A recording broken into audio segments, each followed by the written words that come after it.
¿Estás siendo tú el padre o la madre que te hubiera gustado haber tenido? ¿En qué forma dañamos a nuestros hijos sin darnos cuenta? Puede dañar o lastimar en muchas áreas, ¿no? El área cognitiva, el área social, el área personal, que es la parte del autoconcepto, la autoestima.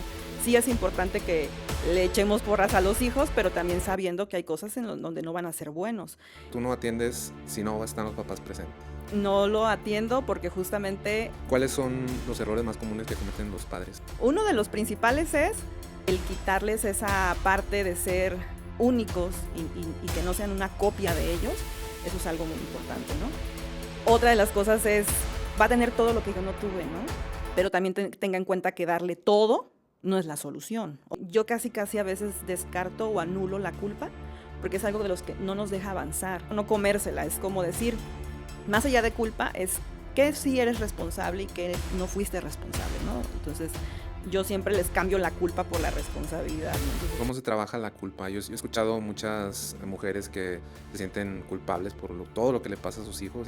o sea, yo puedo estar con mi hijo en la sala, pero si tengo el celular en la mano, pues no estoy presente realmente. Mi hijo no se siente visto, no se siente parte de lo que la mamá o el papá están haciendo, ¿no? Entonces, Si vas a un restaurante, puedes caminar entre las mesas y ver que en cada mesa hay un niño con un celular viendo algún video.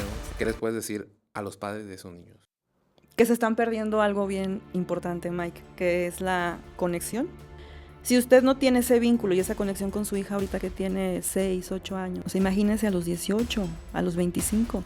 Cuando los papás saben que a su hijo le están haciendo bullying, van a la escuela, hablan con el maestro y sigue el bullying. ¿Qué pueden hacer? ¿Qué más sigue? 5 preguntas Sí. para saber si estás haciendo un buen trabajo como padre o madre. Sí. ¿Lo puedes compartir? Hola, bienvenidos a Proyecto 100. Hoy vamos a hablar de un tema que nos toca a todos. Todos fuimos niños y tenemos una historia familiar que cargamos durante todas nuestras vidas, en la manera en la que nos relacionamos, en la manera que creamos a nuestros propios hijos y en la manera en la que vemos la vida. Hoy nos acompaña Alejandra García, psicóloga y maestra disruptiva. Ella trabaja con niños, adolescentes y familias con un enfoque disruptivo porque pone a los padres en el centro de esta terapia. Bienvenida, muchas gracias por estar aquí. Muchísimas gracias por la invitación, Mike, de verdad. Era muy añorada, ya estamos aquí. Muchas gracias. Y bueno, tu forma de trabajar es disruptiva. ¿Cómo la defines o por qué es disruptiva? Pues la defino como disruptiva y de hecho es algo que siempre lo digo en mis trabajos. No lo digo a veces, o sea, lo digo con mucha honra, pero sí sabiendo que puedo generar justamente esos temores, ¿no? O despertar como esa parte de decir, no va a ser lo cotidiano, va a ir más allá. Y sobre todo, yo creo que la parte disruptiva tiene que ver con la cuestión justamente de cuestionar, de no decir ya está hecho, es esto, así se hace, sino sacudir un sistema, sacudir el lugar, sacudir una institución y decir, vamos viendo si realmente es el camino o vamos a hacer otro camino nosotros mismos, ¿no? No solo con lo que ya está hecho. O sea, no porque está hecho quiere decir que esté Que bien esté hecho, bien, ¿no? exactamente, no lo pudiste decir mejor. Así justamente. Eso creo que es disruptivo, ¿no? Cuestionarnos continuamente de lo que estamos haciendo y ver si podemos, que yo creo que siempre hay un punto de mejora. Cuando no somos disruptivos, creo que somos muy pasivos y entonces no generamos esos cambios que realmente hoy en día, por un mundo que se mueve tan rápido, necesita esa movilidad, ¿no? Esa constancia. Entonces, eso es para mí disruptivo. ¿Cuál es la función de los padres? ¿Por qué siempre trabajas con los padres en las terapias? Porque así como tú lo dijiste, digo, sí es el centro, obviamente, cuando vienen los papás con los hijos, llámese adolescente o niños, nosotros le decimos que es el síntoma, ¿no? Que es el que sale a flote. Pero la realidad es que vienen acompañado de todo el sistema. Y creo yo que la parte de los padres de familia, pues es porque realmente ellos son quienes dan o quienes ofrecen un panorama a los hijos, ¿no? Uno nace en una familia no eligiendo, mira, esta familia es muy humanista, esta familia es muy constructivista, o sea, no, naces en la familia que naces, ¿no? Entonces, creo que es importante por lo mismo que cuando viene un adolescente o un niño a terapia, se incluye a los papás, ¿no? Que ver la perspectiva de ellos, ver qué sucede con ellos, qué está pasando con ellos, qué pasó con ellos siendo hijos y con los papás de ellos, ¿no? Como toda esta parte del sistema, ¿no? Yo te lo comentaba que es como cuando les digo ese ejemplo, les digo, bueno, a todo mundo sabemos un poquito de mecánica o de los carros, o por lo menos se nos ha descompuesto un carro. Y cuando se descompone no es que le lleve la llanta o el neumático sin la carrocería o no es que le lleve, no sé, el volante porque se trabó, pues tengo que llevarle todo el carro, ¿no? Entonces en la parte con los niños y los adolescentes justo es eso, ¿no? La carrocería y todo lo demás, pues son los papás, ¿no? Papá y mamá. Si no va uno de los dos, no pasa nada, con que se trabaje con uno solo, ya se mueve el sistema.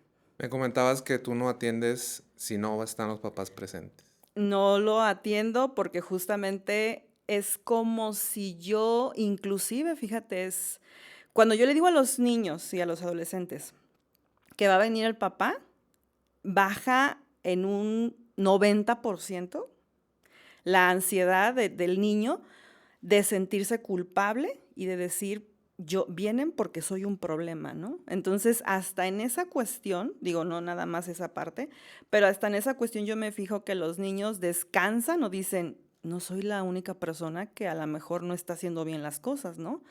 Entonces, es una parte un poco de decirle a los niños y a los chicos, vamos a aprender todos, no eres el único, y porque es una cuestión del sistema, ¿no? Son los referentes, son los principales, son los cuidadores, son los que proveen, son los que dan el ejemplo, pues tienen que estar presentes en la terapia. Sí, y son, pues como dices, los que hacen al niño, o sea, en todos los aspectos, Sí, ¿no? Y la psique del niño y todo. sí, sí, sí. ¿En qué forma dañamos a los niños, a nuestros hijos, sin darnos cuenta? Pues yo creo que en todas las áreas, ¿no? Aunque justo pensando en esta pregunta, más allá de que pensemos que los dañamos, también es una cuestión en que hay solución siempre y cuando esté en nuestro poder, ¿no? Y en nuestro control. Hay cosas que salen de nuestro control, salen de esta parte que podemos nosotros manejar, pero las cosas que sí manejamos como adultos, yo creo que se puede dañar o lastimar en muchas áreas, ¿no? El área cognitiva, el área social, el área personal, que es la parte del autoconcepto, la autoestima. En el área cognitiva, esta parte de creer que son o superdotados o sabelotodos, cuando realmente, pues, sí es importante que le echemos porras a los hijos, pero también sabiendo que hay cosas donde no van a ser buenos.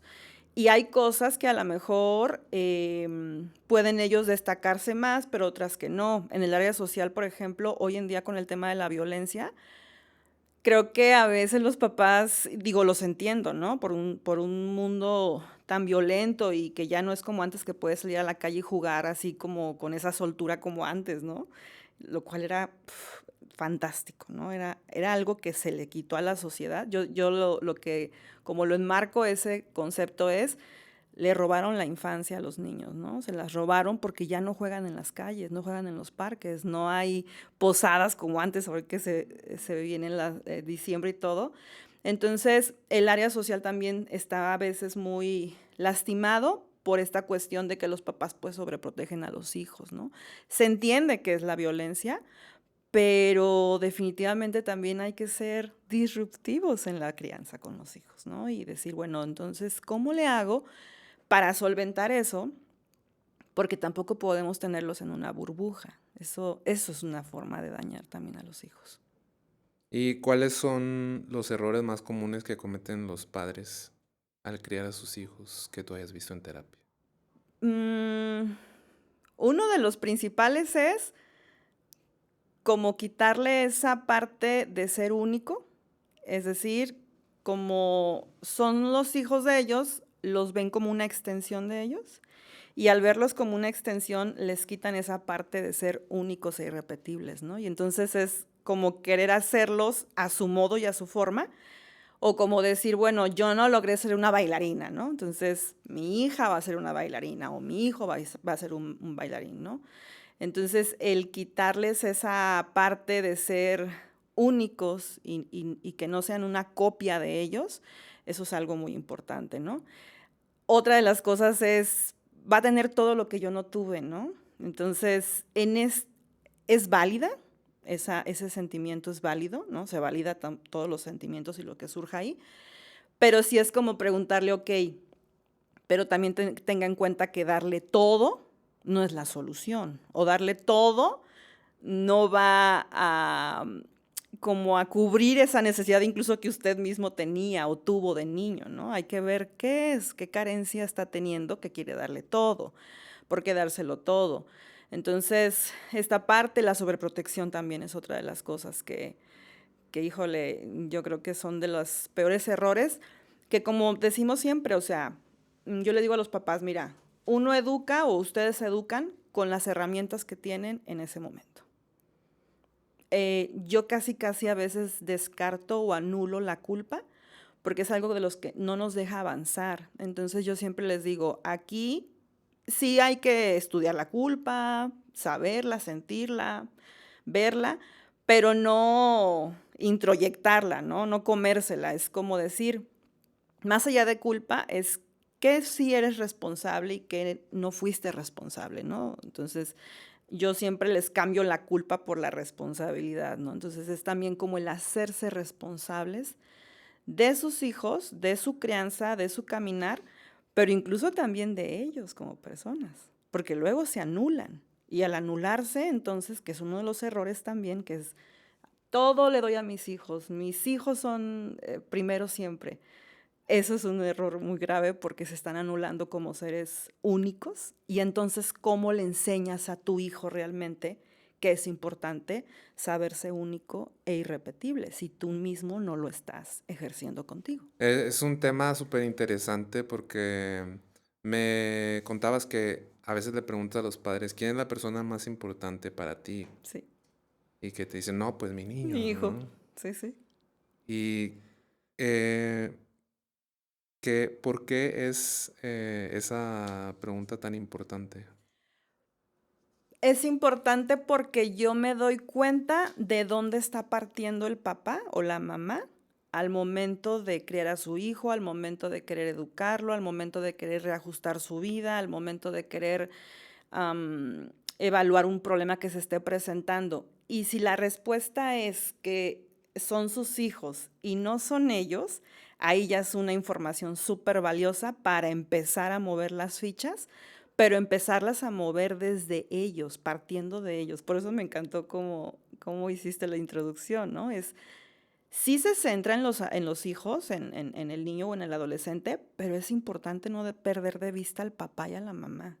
Que incluso en los procesos terapéuticos a veces con niños, sí se sienten, quieras que no se sienten como desechados, ¿no? Solamente viene el hijo y el hijo es importante y entonces también hay veces que se hacen alianzas con los hijos y a los papás se les ataca, se les señala o nada más se les dicen lo que está mal.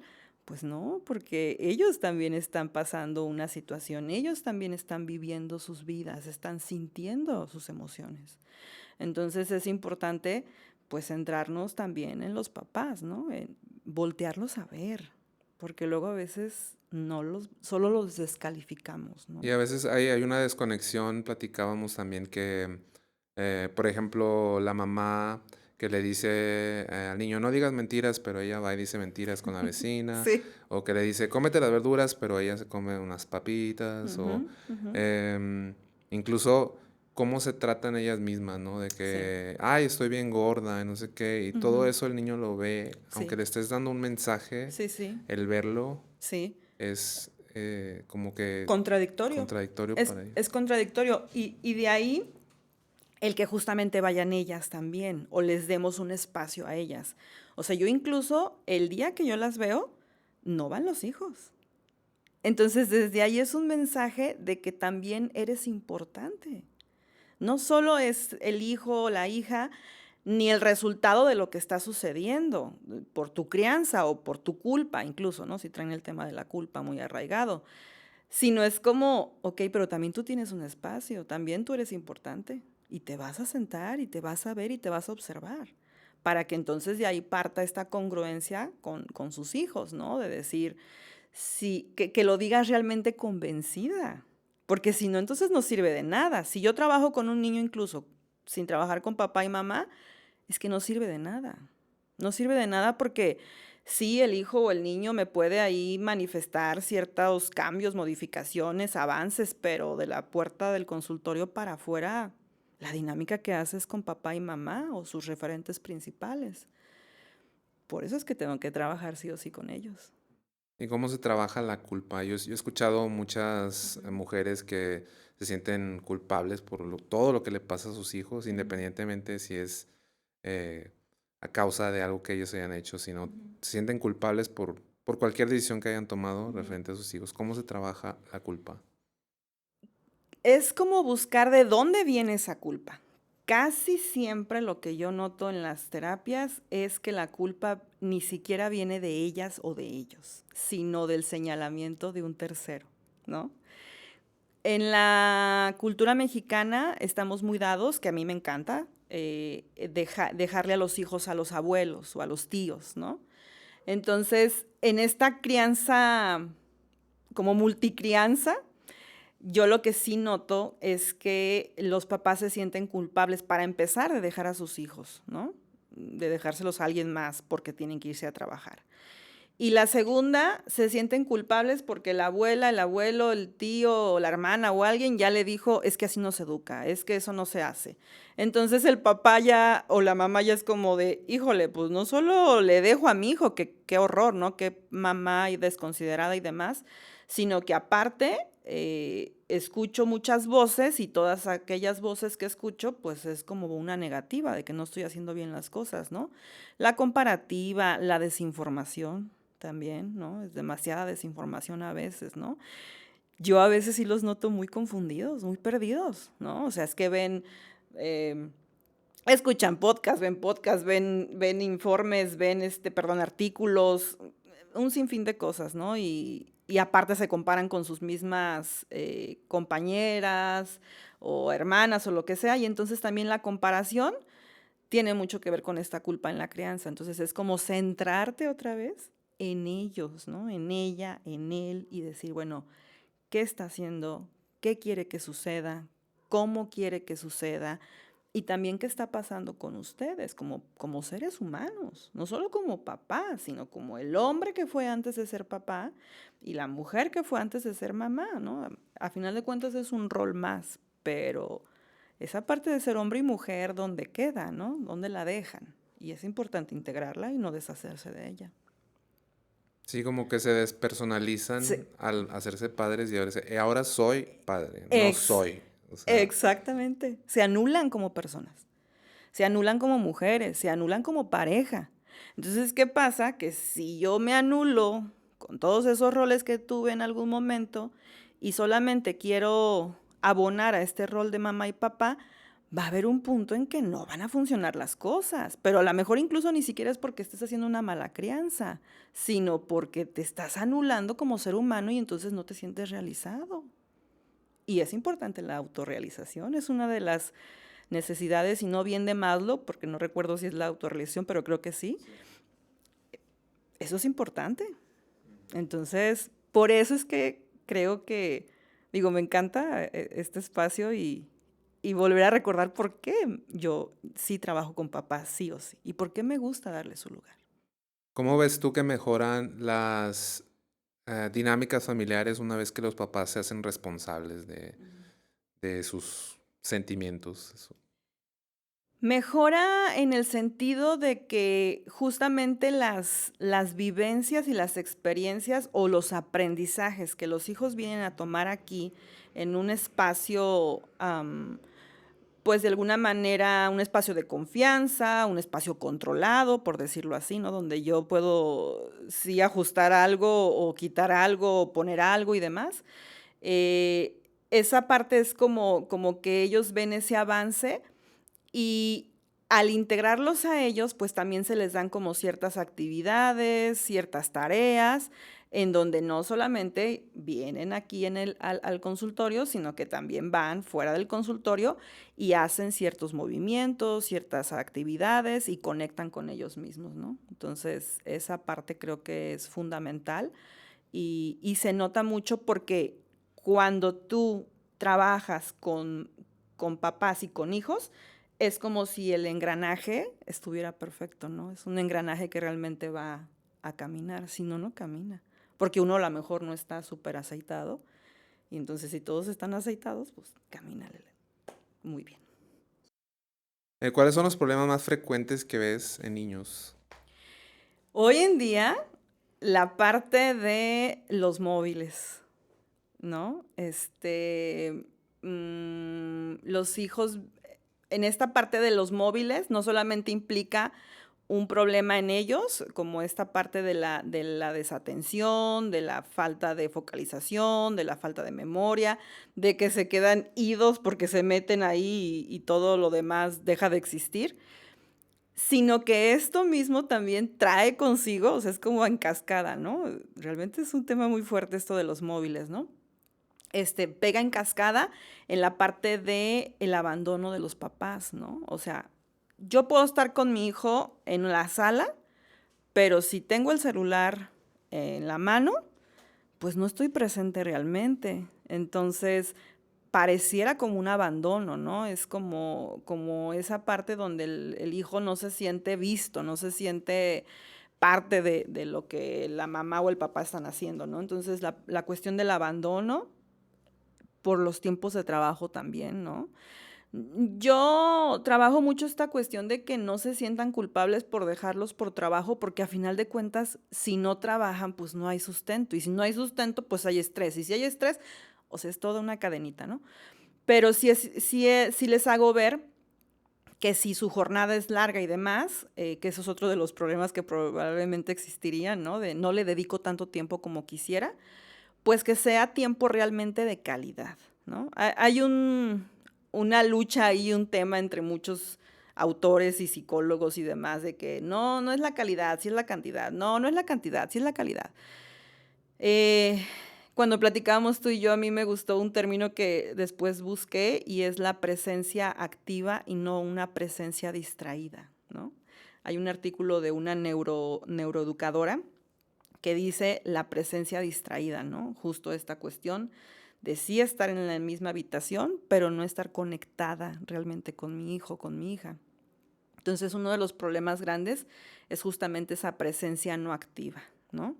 Esta cuestión del abandono, que el hijo puede tomarlo como abandono porque pues el papá o la mamá están en su jornada laboral, la parte de los móviles, y yo sí creo, aunque puedo ser que salga linchada de aquí, si alguien lo ve, eh, pues esta parte de las tecnologías o de las plataformas digitales.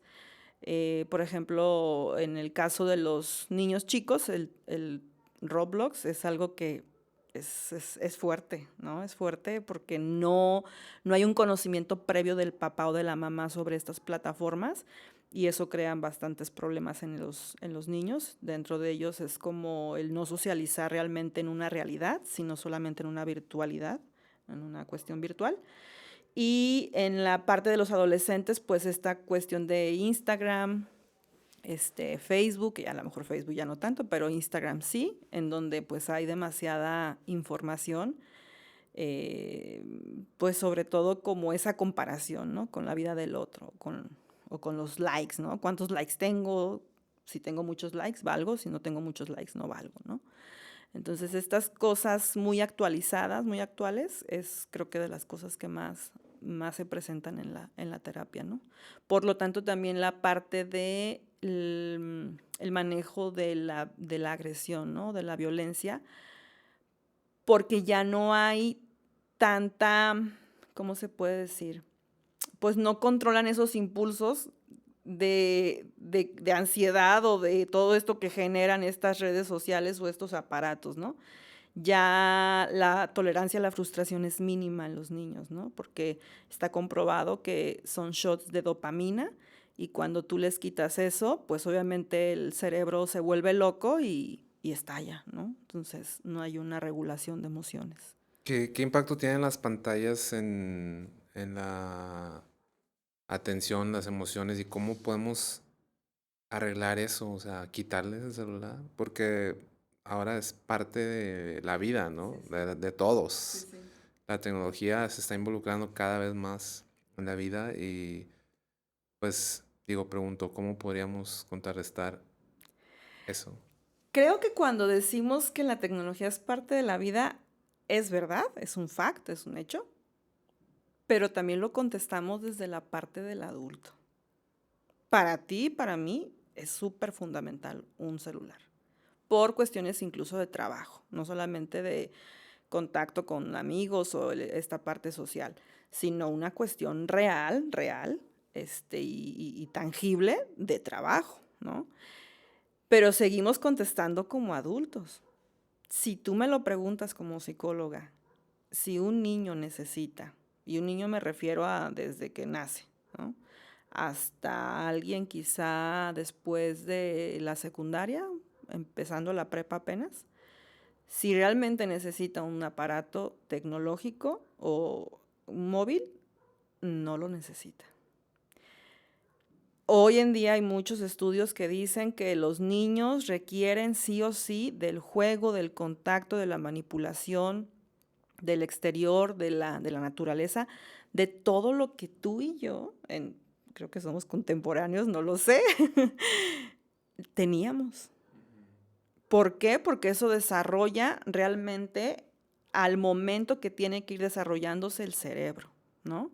La parte prefrontal, que es esta parte de nosotros, es la última que se configura, si lo tomamos como una cuestión de computadoras, ¿no? Es la última que se configura. Y esa parte justamente tiene que tener un antecedente, un antes, que es la cuestión del movimiento, la manipulación, el correr, el caminar, el gatear, el salir, el equivocarte, el brincar la cuerda, subir en una bici, trepar, como antes trepábamos árboles o trepábamos ahí en los pasamanos.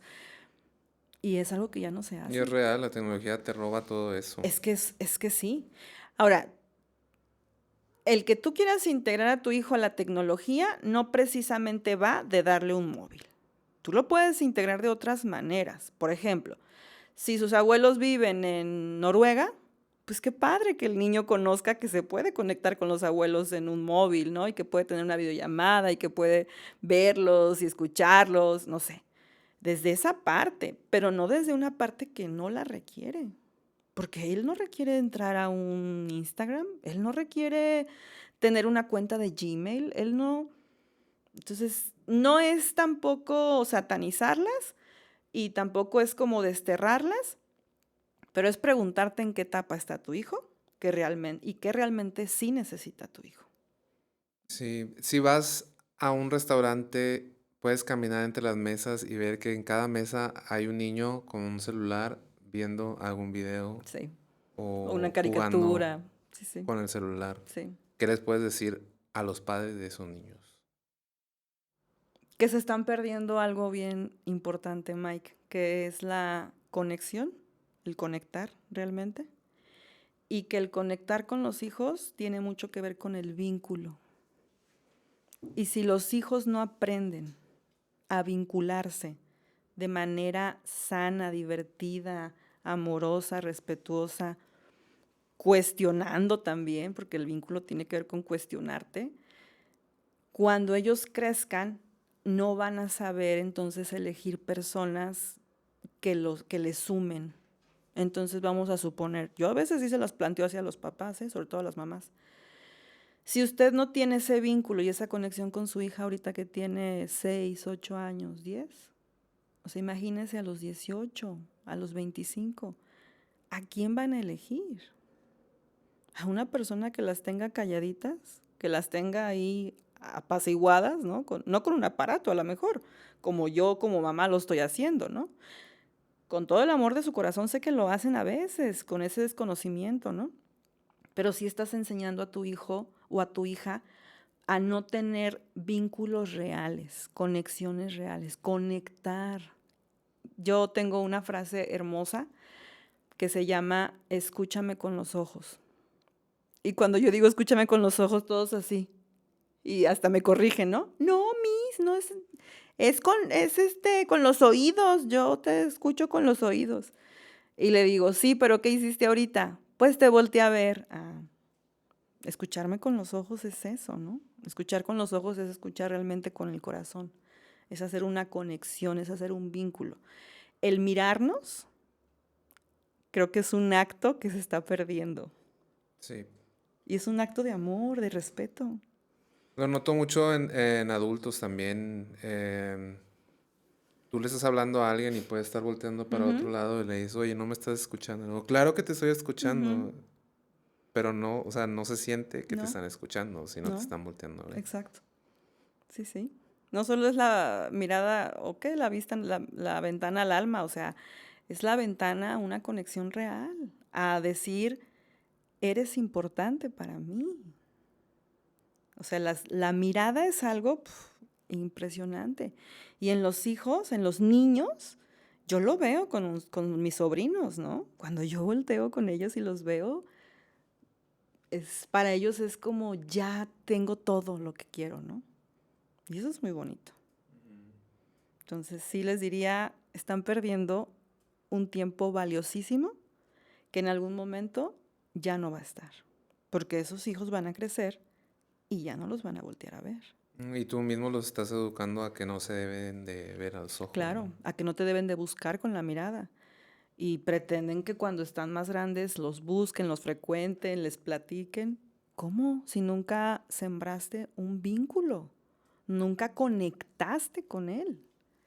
Lo desconectaste conectándolo, pero al aparato celular, o al Xbox, o a lo que sea. Wow. Muy buen mensaje para los padres, apunte de. Sí, sí, sí. En otro tema, estuve haciendo investigación en redes sociales del tema del bullying. Hay mucha gente, adultos ya, que están ahí escribiendo. Unos escriben, cuando estaba en la primaria, a mí me tiraban el sándwich que me preparó mi mamá.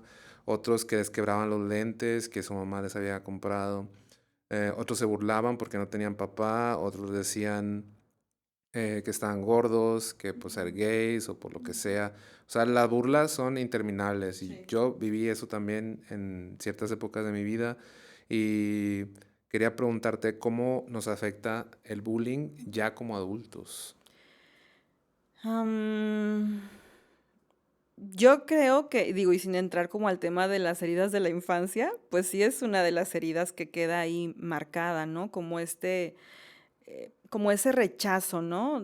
Creo que la parte del bullying en algún punto o desde una perspectiva pudiera sonar como este rechazo de no ser suficiente o de no ser alguien importante y por lo tanto por eso no me respetaban. Entonces viene mucho el tema de no valorarte a ti mismo, ¿no? Entonces yo creo que las personas que lamentablemente fueron víctimas de bullying en la etapa de la adultez, pues son personas que traen un resentimiento, que traen esa cuestión de constantemente querer la aprobación, de estar buscando las miradas de los demás, de estar, y esa es muy peligrosa, estar queriendo complacer a los otros, ¿no? Entonces, ¿por qué? Pues porque prefiero complacer y como defenderme, como una autodefensa antes de que me hagas tú algo, entonces prefiero complacerte y que entonces no sentirme vulnerable hacia contigo, ¿no? Cuando no siempre va a ser eso, ¿no? Hay gente que afortunadamente somos de buen corazón y no estamos viendo si nos dan o si es moneda de cambio esto o no, pero sí creo que son personas que en la adultez quizá busquen una aprobación y busquen ser amadas desde una parte no tan sana, ¿no? Que no los deje realmente llenos, que al contrario los deje vacíos o frustrados o enojados. Y regresándonos a esa infancia, ¿de dónde surge el bullying o por qué en todas las escuelas se da este fenómeno? Bueno, hay un psicólogo que en Noruega desde hace ya años atrás empieza a ver cómo está parte del acoso entre compañeros o entre pares en las escuelas. El bullying prácticamente es un tema donde hay un poder, no precisamente jerárquico, porque puede ser tu mismo compañero, pero el compañero se siente con un poder de intimidarte, ¿no? Y obviamente el que es intimidado, pues de alguna forma se siente más sobajado o más abajo que el otro, ¿no? Sí hay pudiéramos hablar de que el bullying también tiene que ver a lo mejor con una cuestión socioeconómica, sociocultural, en donde hay un cierto poder o cierto privilegio que el otro no tiene. Y entonces empiezan a ver que hay como esta dinámica violenta en los pares, en las escuelas, ¿no? Eh, Anteriormente creo que se llamaba pues la carrilla, ¿no? Nosotros a lo mejor no le llamábamos bullying tal cual, pero era la carrilla. Y como platicábamos la otra vez, yo creo que todo mundo fuimos parte de, y en algún momento lo hicimos, mas no podemos determinar que fuera bullying. Es decir, si yo me burlaba o era parte de toda la gente que se reía del compañero, que se caía o qué sé yo, pues no precisamente es bullying, pues te estás riendo y demás, ¿no? Tenemos que llamar bullying cuando ya es algo constante, ¿no? Repetitivo, concurrente y que trae una cuestión de poder y de sobajar a la otra persona, ¿no? Eh, Aquí creo que lo importante es hacer consciente a los demás de hasta cuándo tienes que parar, ¿no? Porque todos, insisto, traemos como esa espinita de reírte del que se cae o de algo, ¿no? Es instintivo a veces incluso, pero aquí la clave es hasta dónde ya no es broma, ¿no? Dicen por ahí que cuando la broma ya pasó el límite, pues ya no es broma, ¿no? Cuando la broma ya lastimó al otro, eso ya no es un chiste, eso ya es un maltrato hacia el otro, ¿no? Entonces, pues tiene tiempo, pero creo que ya hace muchos años era la carrilla, ¿no? Como antes se conocía. Ujú. ¿Y cuál es el papel de los padres y de los maestros en el bullying? Pues es uno bien importante, porque justamente cuando somos niños y adolescentes carecemos de esa regulación, em, ¿cómo decirlo? No tenemos completamente integrado ese freno, ¿no? Cuando eres adulto, en teoría ya está ese freno bien integrado y ya lo puedes pisar en el momento que tú lo tengas que hacer, ¿no? Pero en la parte de los niños y adolescentes no, o sea, son impulsos que a veces no frenan, ¿no? No hay tanta, no es que no haya conciencia, pero no existe como esa parte, esa lucidez, ¿no? Que en el adulto en teoría tendría que existir.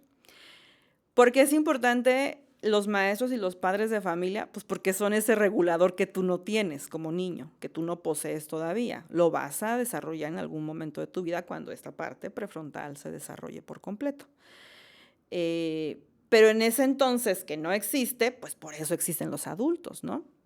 Yo le digo siempre al equipo de trabajo cuando trabajo con maestros que tú eres responsable, aunque yo de la materia de química, de biología, de español, la que sea, eres responsable también de esta parte emocional. Entonces, si tú no intervienes en un momento donde empiecen a suceder situaciones de bullying, eso puede escalar. Y entonces el niño no hay una seguridad del adulto que está ahí, ¿no? Eso creo que pasa más con los maestros, como el no intervenir, no tanto el hacer. Cuando ya ellos forman parte del bullying, híjole, yo sí me preguntaría qué sigue haciendo ahí mi hijo, ¿no? Yo mejor lo saco. Pero a ellos creo que es la intervención, ¿no? Y en el caso de los papás, pues sí es un modelaje, ¿no? Hay un video que se llama El sándwich de Mariana, no sé si lo has visto, si no véanlo, velo. Y se ve esa parte de la niña que bulea y el resto de los demás que son bulleados, ¿no? Y hay una parte del cortometraje en donde se ve la historia familiar de Mariana, ¿no? Están en la escuela, se ve cómo hace el bullying y demás. Y luego pasa el cortometraje como a la escena de la casa de Mariana.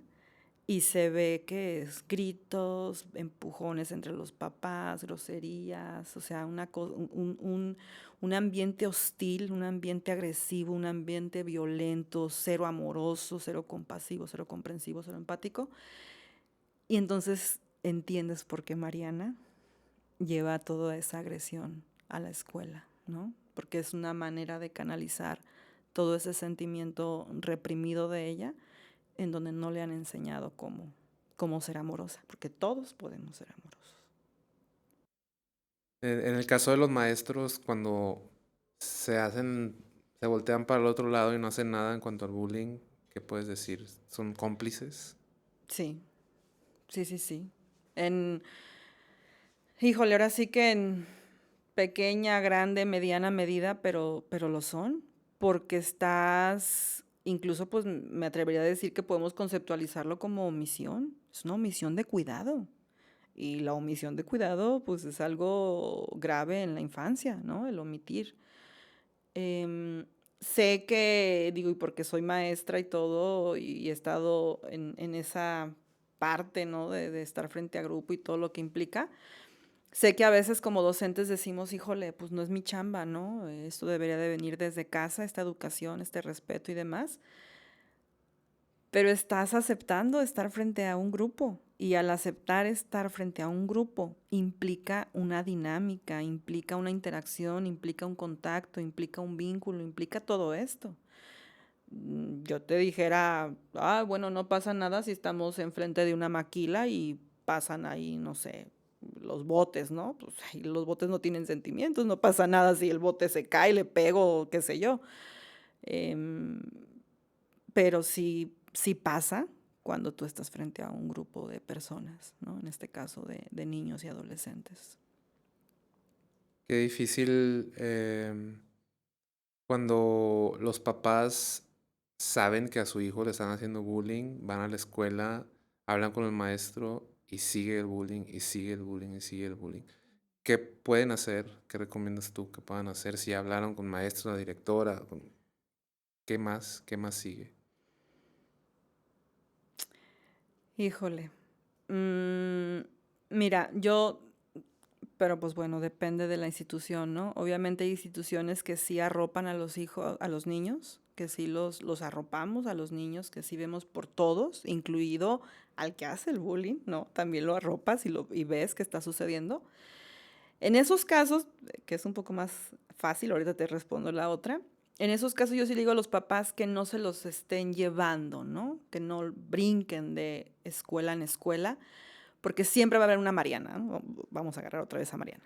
Siempre va a haber una Mariana en una escuela, en una institución, en un recinto, en el caso de cuando ya laboras tú, en un trabajo. Entonces, más bien es darle la herramienta a ese niño de cómo defenderse, en el buen sentido de la palabra de defenderte, ¿no?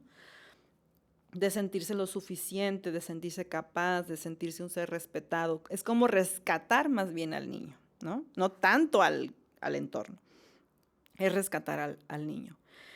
En lo personal yo te platicaba que como yo lo trabajo es, ahora sí yo le decía, no me gusta este término, pero es como desmantelar al buleador, ¿no? El buleador está ahí porque alguien le aplaude. En cuanto él pierda los aplausos, ya no va a haber manera, ya no lo va a disfrutar, ya no va a tener sentido para él, ¿no?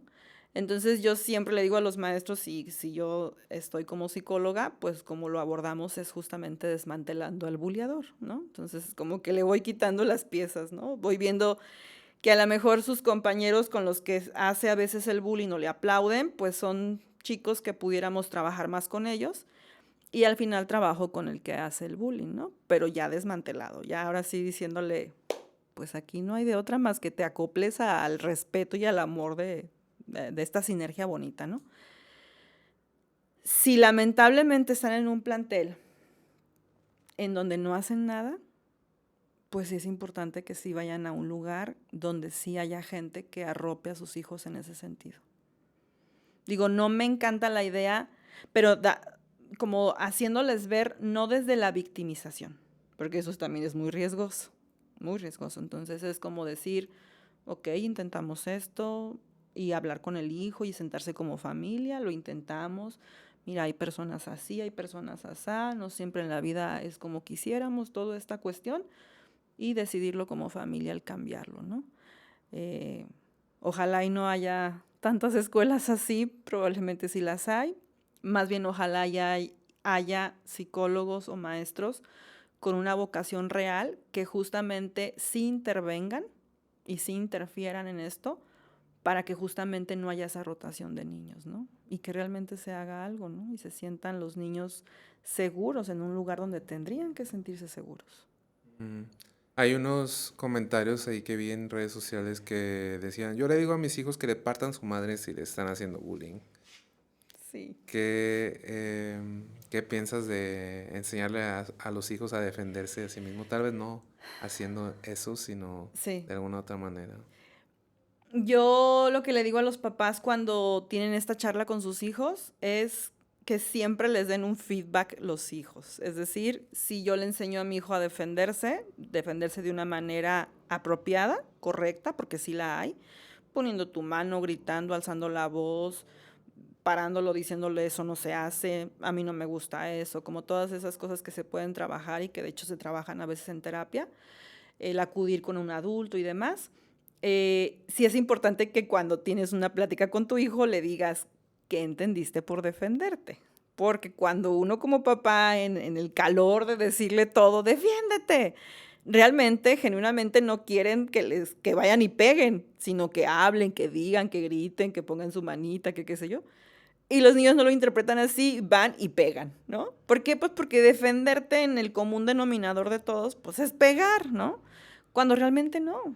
Defenderte va más allá, ¿no? Es como esa parte de defender tus derechos, defender tu voz, ¿no? Es el poder que tiene la voz es muy importante y creo que no la sabemos, no le sabemos sacar provecho a nuestra voz. Y eso es muy importante, que los niños empiecen a creer en ellos mismos y a saber que su voz tiene un espacio, un lugar y que tiene una importancia. Entonces, sí les digo a los papás, claro que tiene que defenderse su hijo, por supuesto, porque luego van y te dicen, no, ¿qué quiere? Que le pegue y que ponga la segunda, la otra mejilla, y yo, no, no, no, claro que no, dije, es lo último. Yo siempre como psicóloga y maestra disruptiva lo que les enseño es justamente que su voz tiene un lugar y ese lugar debe ser respetado por el simple hecho de ser humano, sin más ni más. Entonces, sí es importante como que haya ese feedback de qué entendiste tú al decir yo defenderte, Pues sí, ¿no? como decías, como que abrir la comunicación Ujú, entre el niño y el padre, ¿no? ujú, Más claro. exacto. Mencionabas también el genograma. Ujú. ¿Qué es el genograma y para qué sirve? Bueno, el genograma es una herramienta que se utiliza muchísimo en la terapia con el enfoque sistémico familiar, ¿no? No quiere decir que los que no estudiamos tal cual el enfoque sistémico familiar no podamos utilizar o echar mano del genograma. El genograma es como un árbol genealógico o una línea del tiempo de las familias, ¿no? Para mí lo puedo decir que es como una radiografía de la familia que está plasmada en un gráfico, ¿no? Es un gráfico. Ese gráfico tiene líneas, formas, símbolos y demás. Sirve como para justamente visualmente entender qué pasa con ese sistema familiar, con esas personas que lo integran, y tú puedes sacar de un genograma las alianzas, las relaciones, las dinámicas, los patrones también a veces familiares, ¿no?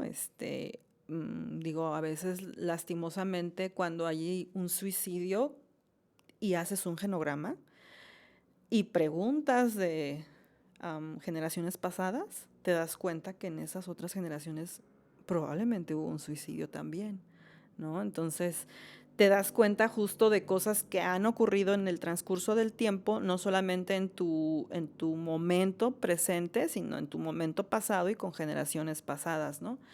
Y vas haciendo como un chequeo y un análisis de qué está ocurriendo en esa dinámica familiar, ¿no? Por qué tienes por qué tienes como esa parte de, no sé, a lo mejor si mamá fue violentada en algún momento, el, esa conexión tan grande con mamá va a hacer que yo también sufra quizá más adelante una situación de pareja violenta porque le estoy siendo fiel a mi mamá, ¿no? Porque hay ciertas fidelidades que se tienen que cumplir en esos patrones familiares, ¿no? Entonces, hacer un genograma también te da como mucha vista de decir, "Ah, no, es que esto yo no lo quiero repetir porque ya van 2 generaciones que lo repiten, ¿no? Entonces te da como mucha línea este genograma, ¿no? Te ayuda a acomodar a las familias donde ellas te dicen que van, pero también tú haces como esos juegos, ¿no? De fichas con ellos en ese sentido. ¿Cómo se forman las creencias de una persona? ¿También vienen de generación en generación? O... Yo creo que sí vienen de generación en generación, pero también se rompen en el momento en que tú decidas romperlas, ¿no? No creo, o en mi experiencia, incluso personal, lo he experimentado de que hay creencias que tenían mis papás y pues yo vine a romperlas, ¿no? Las creencias creo que son, no creo que son pensamientos que son arraigados y que son pensamientos recurrentes que se convierten como en una creencia, ¿no? Es como los hábitos. Son como conductas repetitivas que en algún momento se va a volver un hábito, ¿no? Incluso hábitos automáticos.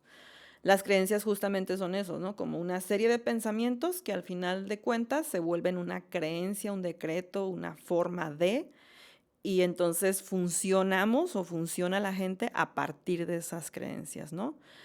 Yo creo que en mi familia, este, se nos hace difícil conseguir pareja. Y curiosamente, cuando tú a veces ves creencias de los pacientes y haces un genograma o ves toda esta parte, varias personas no tienen pareja, ¿no? Entonces, es como un decreto, una profecía autocumplidora que tú a veces te das, ¿no? Que la tienes registrada en tu cabeza. Entonces, la creencia a veces es como muy subjetiva también, ¿no? Es como, a veces ni siquiera son hechos, ¿no? Pero tú te lo crees con tanta intención o con tanta potencia que terminas haciendo las conductas a partir de las creencias que tú tienes, ¿no? Yo creo que una mujer exitosa no puede tener pareja porque hay un tema de, ¿cómo se dice?, de lucha de poder, ¿no? Pues es una creencia. Hay mujeres exitosísimas con hombres súper exitosos.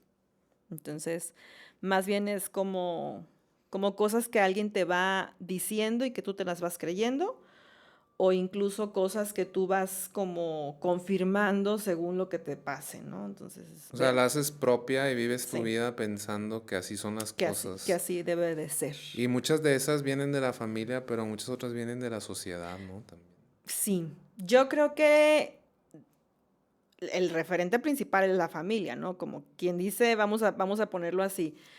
Tus creencias de tu 0 a tus 22, 25 años probablemente son de la familia, ¿no? Pero posteriormente se convierten en un porcentaje más grande esas creencias que más bien vienen de la sociedad, ¿no? Tienes que tener casa, tienes que casarte, tienes que tener una carrera, la gente es exitosa siempre y cuando inviertes, si no inviertes no, entonces pues son creencias que más bien ya el colectivo te lo está insertando y diciendo a cada momento. Hay una que siento yo que es mucho en el colectivo como ser rico es malo, ¿no? Es como que te O el enseñan dinero, así sí, simplemente a limitarte sí, en lo que puedes generar de dinero porque creen que el que es rico o hizo una tranza sí, o robó o es sí, narcotraficante o... sí, sí, Entonces así vives tu vida y te limitas en lo que puedes hacer. exacto. Justo acabas de mencionar un concepto básico en las creencias. Las creencias a veces son muy limitantes. Y más si no las cuestionas. Tienes que cuestionar las creencias. Por eso hablábamos del pensamiento crítico, ¿no? tienes que cuestionar esas creencias, tienes que cuestionarte las cosas, si no, no vas a romper nunca ese patrón o eso que viene diciéndose de generación en generación o de personas en personas, ¿no? Ahorita que dices eso, me acuerdo de una situación bastante triste de unos papás que yo atendí hace no mucho. Y son papás que pues le han fregado, ¿no? Y que tienen un puesto de pollos y no, o sea, a pesar de que tienen su propio negocio, pues no son negocios como muy opulentes, ¿no? Y vienen de una familia de bajos recursos. Entonces los niños están con beca y demás, como toda esta parte, ¿no? Todo este escenario. Llegan a la terapia y llegaban porque los hijos se sienten menos, curiosamente. Entonces, platicando con la mamá y el papá, yo le preguntaba al papá que cómo se sentía. Ya me empezó a decir su sentir y decía, yo ya le dije a Paco que este ambiente en el que él está, refiriéndose a la escuela en la que estaba, porque pues estaba con beca, no es su ambiente. Él tiene que saber y tiene que entender que ese no es su medio, que él va a acabar su escuela, pero hasta ahí. Va a regresar al ambiente al que pertenece, ¿no? Que es un ambiente, y sí lo decía él así con sus palabras, ¿no? De pobreza, un ambiente limitado, porque pues no somos personas que tengan dinero, ¿no? Y cuando él lo dijo, yo dije, ¿cómo lo está marcando? O sea, ya le puso Una un... condena toda la vida. Sí, le... Hace cuenta que como Trump le puso un muro ahí, una muralla, para no ver otras opciones. No es que esté mal de dónde vienes o el medio socioeconómico en el que a veces te desenvuelves, ¿no? O te toca o naciste. Pero ¿por qué limitarte? ¿No? Entonces, a mí eso me impactó y dije, esa creencia que él tiene se la va a heredar. Y él va a creer que sí, que tiene que ser una persona no rica o que no se puede desenvolver en medios que no le corresponden y que justamente el tener dinero es malo o el superarse en ese sentido es malo. Digo, muchos de aquí yo creo que sí crecimos con la parte del dinero y por eso tenemos muchos issues financieros, no es día gratis. Depende de ti si ya a esta edad quieres romper esas creencias y darte la oportunidad de salirte de ahí y navegar en otros mares, ¿no? En otras aguas. Sí, también hay otro tipo de frases que alguien las dice en la infancia, generalmente alguien de la familia, algún maestro o algo. Frases como no vas a poder o nadie te va a aguantar, em, como no estudies eso, te vas a morir de hambre. Ese tipo de cosas, ¿cómo hacemos para quitarnos esas creencias y poner nuevas? Pues lo que decíamos hace ratito, ¿no? De empezar, el desaprender lo aprendido, ¿no? Desaprender que el que yo elija algo no va a implicar que resulte como resultó en su momento para quien te lo dijo. Porque probablemente, o sea, también quién soy yo para decir, no es que eso no va a pasar. Pues si le pasó, probablemente por eso él lo cree o ella lo tiene tan introyectado, ¿no? Pero es decir, esa fue tu experiencia, este soy yo, soy diferente, hay cosas distintas en mi vida, ¿no? Entonces, es como atreverte, es como dicen por ahí, más vale como conocido o algo así que por conocer, o No sea, malo por conocido que bueno por ajá, conocer. exacto. Entonces es como las creencias nuevas, o más bien las creencias nos tienen como en una zona de seguridad. Porque nadie sabemos, pasando la línea y creyendo otra cosa o probando otra cosa, pues qué tal que no resulte bien, ¿no? Pues sí, pero ¿y qué tal que sí resulte bien?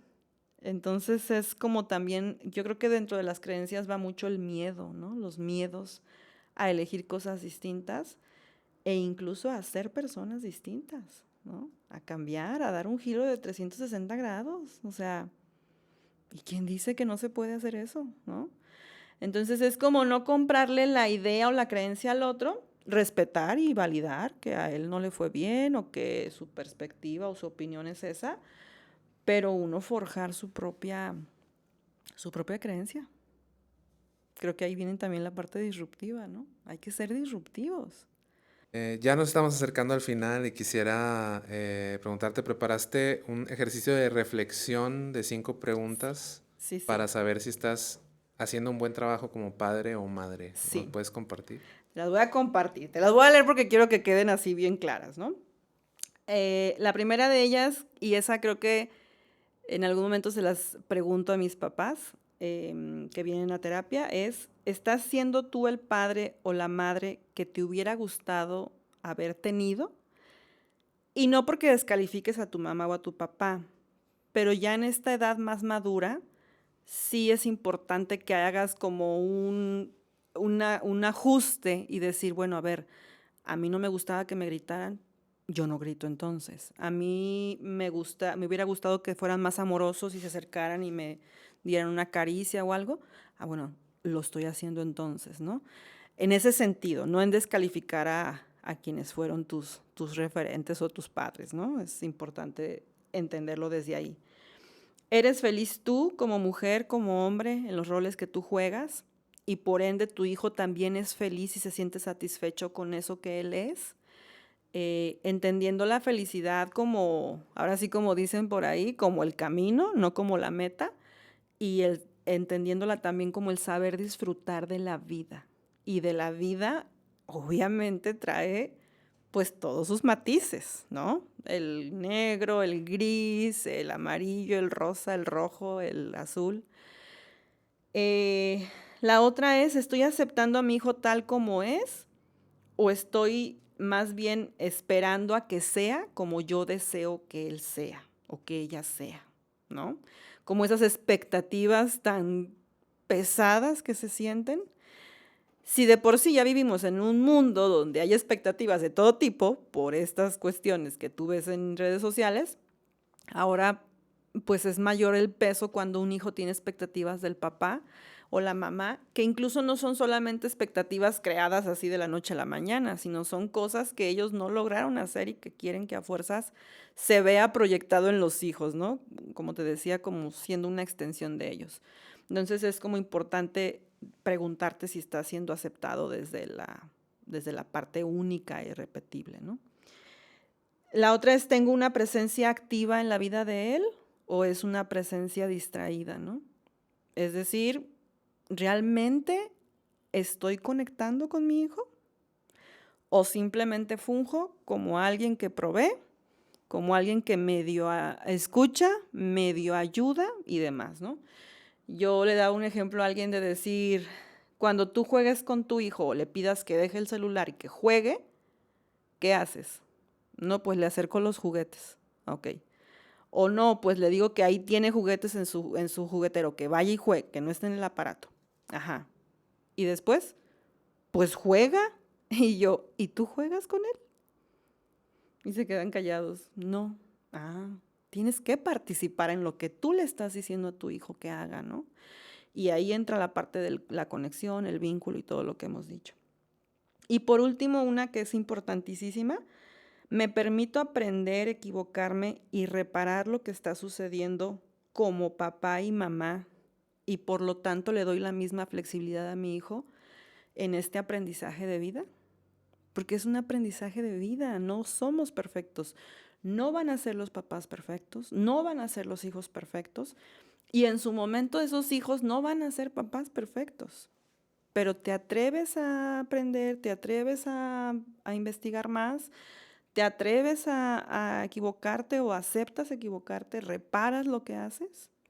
Eso es, a final de cuentas, el saber vivir, ¿no? El aprender a vivir y caminar en este camino de vida terrenal. Wow, es bastante para reflexionar. Ahí tienen tarea. Escríbanas, piensen Sí, qué sí. es lo que están haciendo y Compartan. compartan. Em, si alguien quiere contactarte para hacer alguna cita o algo, Ujú. ¿dónde te podemos encontrar? Pues tengo una fanpage en Facebook, se llama Psicoedúcale. ahí me pueden encontrar. También estoy en Instagram con Psicoedúcale. Y al 3310 27 3102 es mi teléfono y con mucho gusto puedo ver en qué podemos ayudarle para que las cosas mejoren y vean otra perspectiva de lo que está sucediendo. Muy bien. Igual los datos van a estar aquí abajo para cualquier persona que quiera contactar o seguirte en redes sociales, ahí te puedan Sí, encontrar. sí, claro. Bueno, pues muchas gracias por acompañarme el día de hoy. Me encantó esta plática que tuvimos, que es la Sí, primera que es de psicología y sí, esperemos que sean muchas más. ojalá. Muchas Muchas, gracias por ver Proyecto 100 y que tengan una excelente semana. Nos vemos la próxima.